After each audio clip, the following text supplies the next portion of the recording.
भूत अध्याय 331 दो जानकारियां। रात रोहित अपने कमरे में अकेला था। अलीपुर शहर से आई घटना रिपोर्ट और संबंधित कर्मचारियों की फाइलें देख रहा था।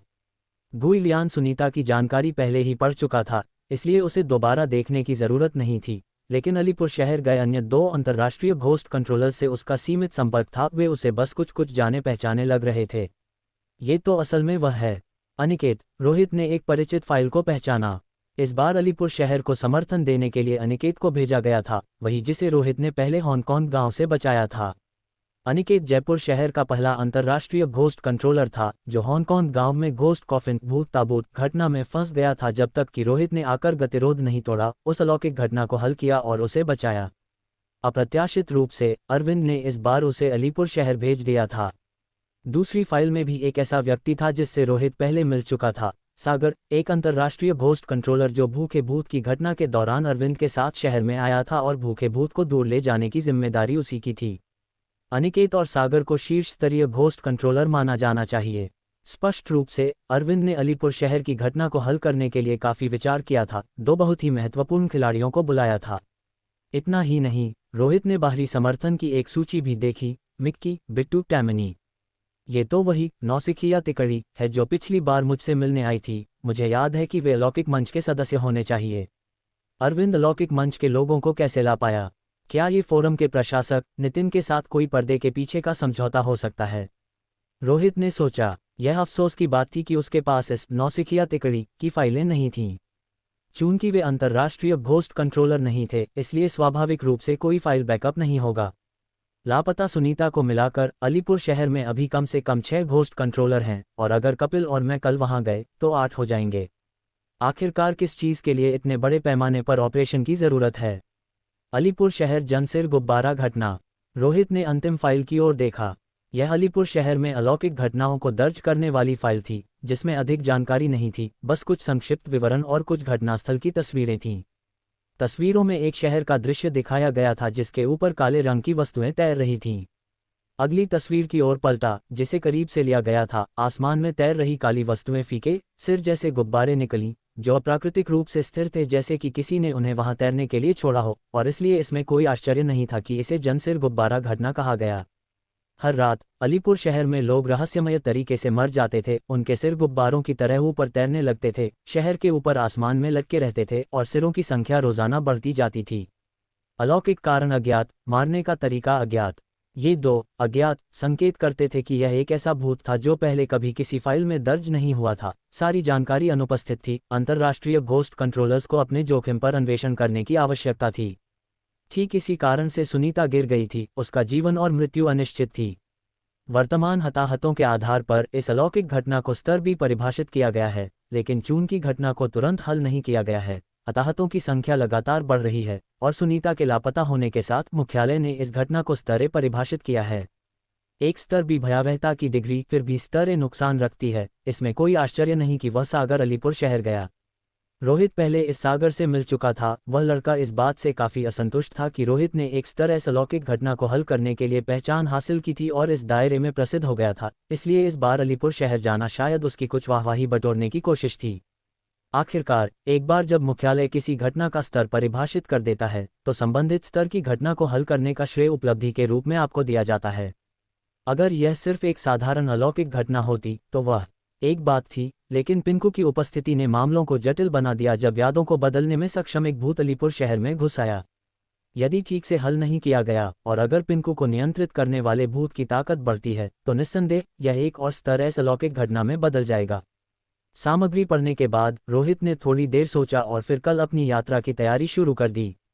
कुछ मानक उपकरण, एक हैंडगन, गोलियां, एक डंडा, दस्तावेज, सैटेलाइट पोजिशनिंग, सेलफोन, ये निश्चित रूप से अपरिहार्य थे।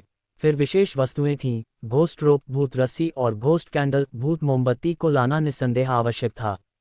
क्या मुझे ये चेहरा ढकने वाला कपड़ा लाना चाहिए? रोहित ने कमरे में एक छोटे से डिब्बे को देखा जिसमें घोस्ट कार घटना से मिला चेहरा ढकने वाला कपड़ा रखा था। इस पर एक रोते हुए चेहरे की रूपरेखा थी और यह सुनीता से जुड़ा हो सकता है, जिसका एक मुस्कुराता हुआ चेहरा था।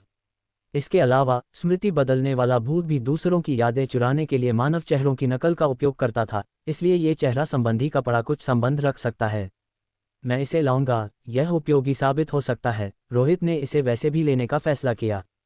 इसे रखने से कोई नुकसान नहीं हो सकता था, क्योंकि अगर इसका उपयोग नहीं भी किया गया तो भी कोई नुकसान नहीं होगा। कई बार जांच करने के बाद कि कुछ भी छूटा नहीं है, उसकी नज़र वापस फर्श पर गई।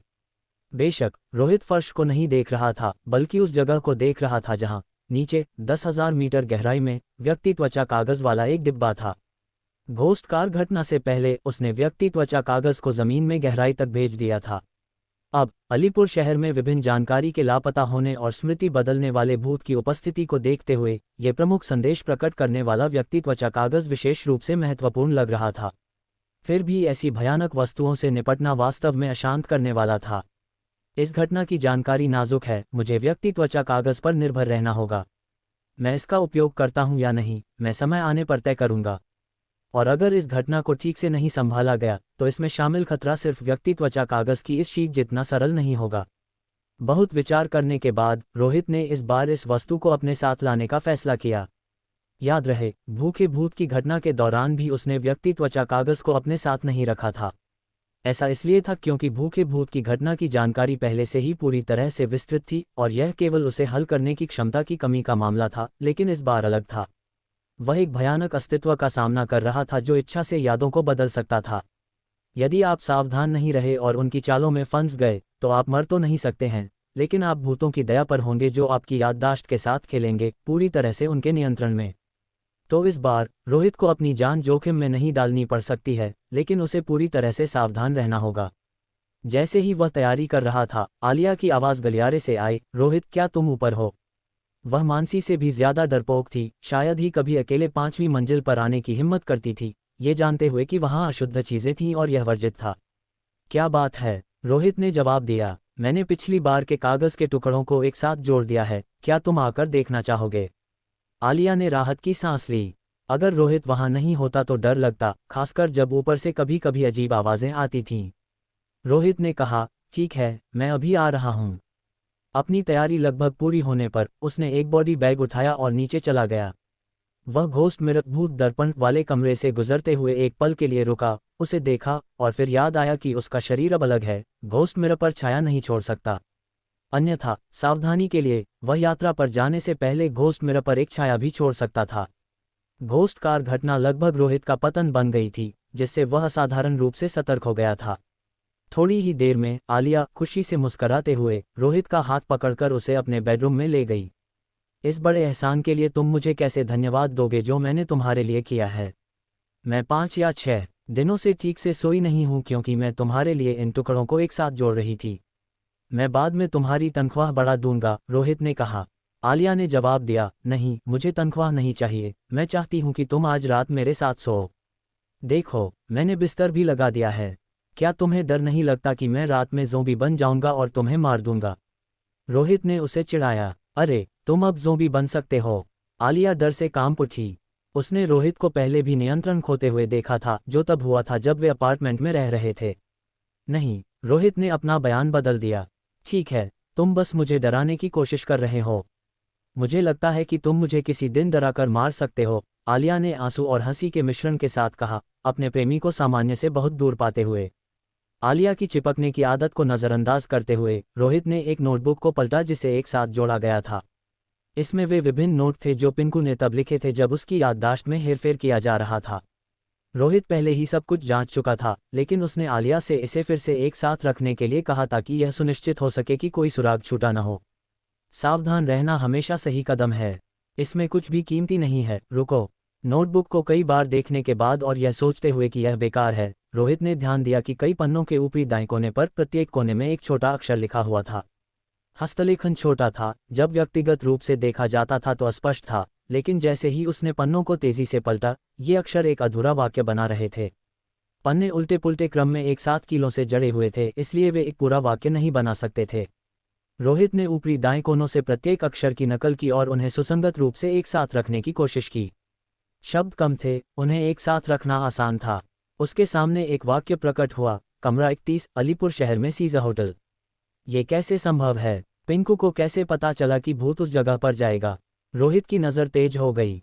ये वाक्य बिल्कुल घोस्ट कैबिनेट से मिले संदेश जैसा था, केवल अंतर दरवाजे का नंबर था। घोस्ट कैबिनेट में 13 नंबर था, जबकि पिंकू ने अपनी मृत्यु से पहले जो संदेश छोड़ा था वह कमरा 31 के लिए था। नोटबुक पर महत्वपूर्ण संख्याओं की फिर से जांच करने पर यह वास्तव में 31 था, जिसे एक साथ लिखा गया था, इसलिए इसे उल्टा व्यवस्थित करने का कोई मौका नहीं था। क्या ये वाक्य पिंकू द्वारा लिखा गया था या भूत द्वारा? अगर यह पिंकू था तो यह वाक्य अत्यधिक विश्वसनीय है, लेकिन अगर यह भूत था तो क्या ये भूत द्वारा जानबूझकर बिछाया गया जाल हो सकता है? कमरे 13 और 31 दो अलग अलग कमरे हैं। अगर पिंकू उनमें से एक में था तो दूसरे में किसी तरह की अत्यधिक भयावहता होनी चाहिए, क्योंकि अगर जाल भूत द्वारा रोहित को मारने के लिए बिछाया गया था तो इसे बेहद खतरनाक होना पड़ेगा। तो क्या मुझे पिंकू की नोटबुक पर भरोसा करना चाहिए या मुझे घोस्ट कैबिनेट पर भरोसा करना चाहिए? रोहित का दिल डूब गया। अलीपुर शहर के लिए रवाना होने से पहले ही वह एक भयानक आशंका महसूस कर रहा था। ये सभी संदेह एक जाल की तरह लग रहे थे जो बहुत पहले ही उसे लक्षित करते हुए बिछाया गया था। लेकिन जब निर्णय लेने की बात आई तो रोहित ने घोस्ट कैबिनेट के संदेश की ओर झुकाव रखा, क्योंकि उसने उसे 1 साल के भीतर घोस्ट ब्राइड भूत दुल्हन को खोजने की मांग की थी। इसलिए यह शायद उसे मरने के लिए भेजने के लिए झूठी जानकारी का उपयोग नहीं करेगा, तब इसके साथ व्यापार कौन जारी रखेगा? हालांकि पिंकू का संदेश उसकी मृत्यु से पहले छोड़ा गया था। अगर भूत साजिश कर रहा था तो यह शायद संभव नहीं होगा, क्योंकि उस समय रोहित को इस बात का कोई अंदाजा नहीं था कि यह सब होने वाला है।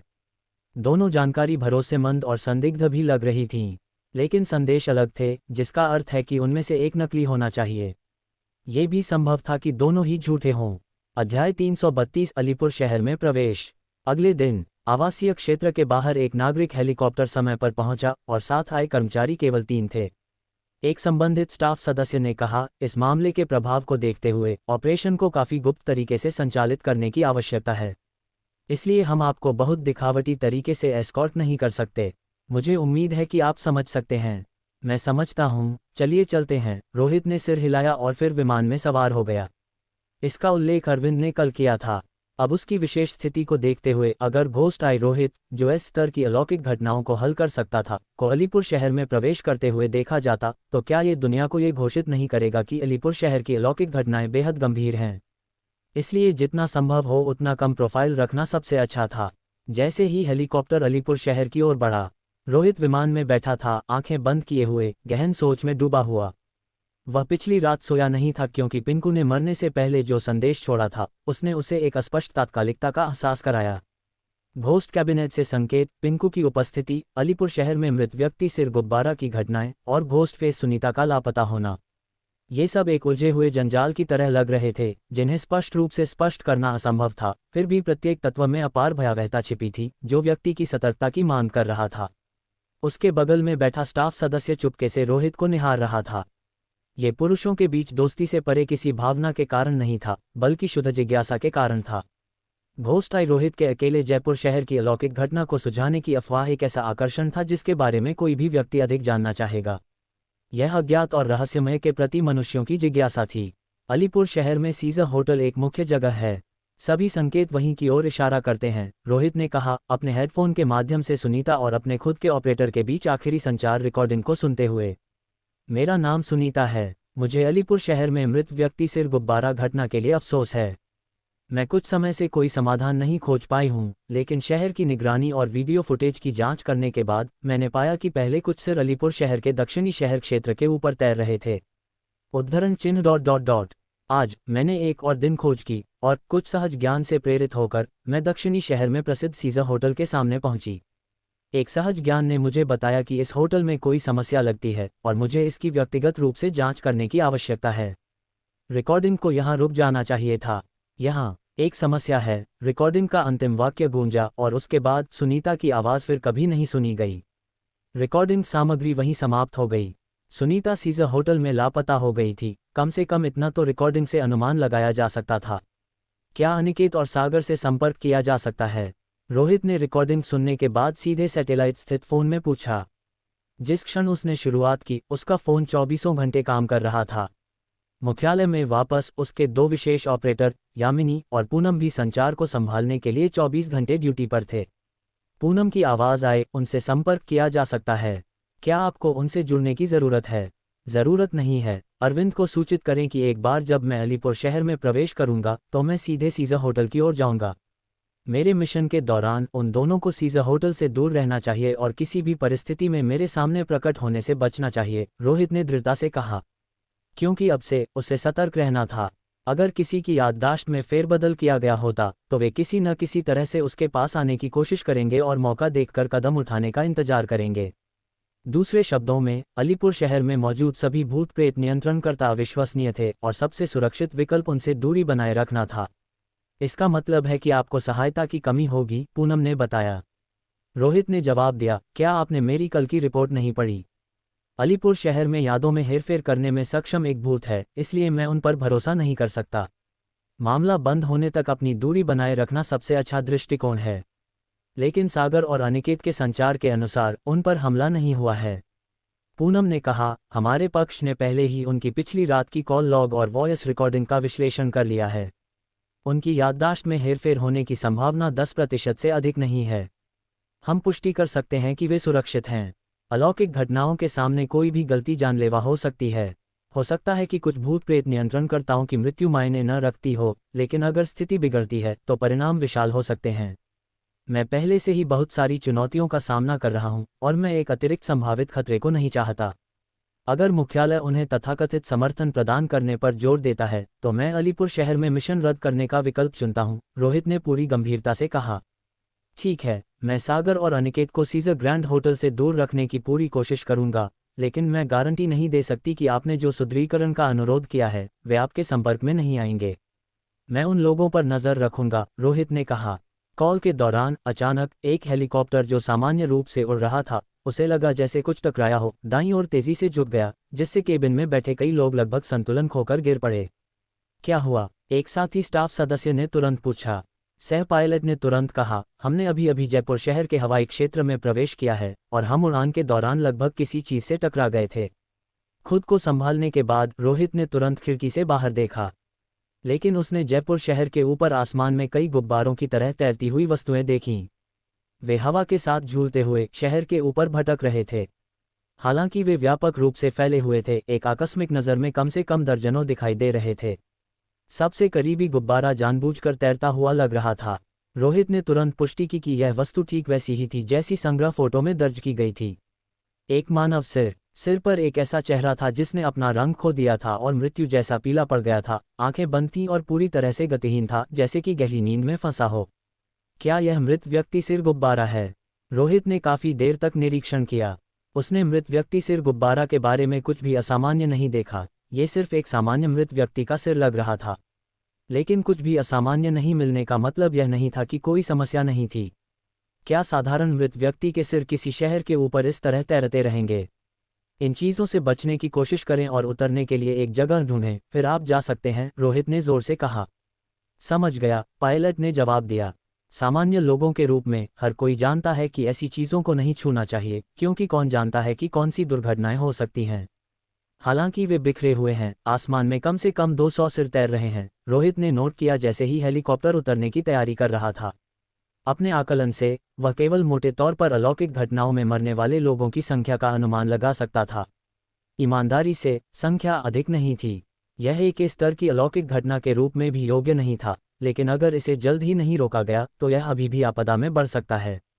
हेलीकॉप्टर आखिरकार एक निर्माणाधीन पार्क में उतरा। ये स्थान शहर के केंद्र से थोड़ा दूर था और आसपास की इमारतें कम थीं और ऊपर कोई सिर नहीं तैर रहा था, जिससे यह अलीपुर शहर में एक अपेक्षाकृत सुरक्षित जगह बन गई थी। हालांकि जैसे ही हेलीकॉप्टर उतरा, रोहित ने कई अस्थायी कमांड सेंटर और कुछ हेलीकॉप्टर वहां खड़े देखे। ये सागर और अनिकेत के निजी हेलीकॉप्टर होने चाहिए। जैसे ही वह हेलीकॉप्टर से उतरा, एक स्टाफ सदस्य जल्दी से पास आया। क्या आप रोहित हैं? मैं अनुराग, अलीपुर शहर का विशेष घटना संपर्क हूं, जो आपके प्रवास के दौरान आपसे संपर्क करने और आपके मिशन के लिए समन्वय प्रदान करने का प्रभारी हूं। मैं दक्षिणी शहर से रोहित हूं। रोहित नीचे उतरा और इस अनुराग से हाथ मिलाया। क्या कपिल आ गई है? मैं समय बर्बाद नहीं करना चाहता। यदि संभव हो तो मैं अभी अपनी कार्यवाही शुरू कर दूंगा।